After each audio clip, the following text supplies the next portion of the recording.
మొన్న ఒక షిప్ మునిగిపోయిందని చెప్పాను కదా, దాంట్లో ఆల్మోస్ట్ 3000 కార్లు ఉన్నాయి. సో ఆ షిప్ రోరో షిప్ మార్నింగ్ మిడాస్ అని చెప్పి అది మునిగిపోవడం వల్ల వచ్చిన నష్టం ఎంతో తెలుసా? 4800 కోట్ల రూపాయల నష్టం. అంటే డాలర్స్లో $560 మిలియన్ నష్టము షిప్పర్స్కి ఇంకా ఇండస్ట్రీకి.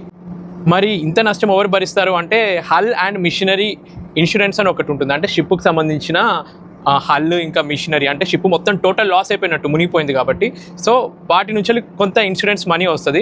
ఇంకొకటి థర్డ్ పార్టీకి ఏదైనా డ్యామేజ్ జరిగింది అనుకోండి, అది P&I క్లబ్ అని ఒకటి ఉంటుంది అనమాట.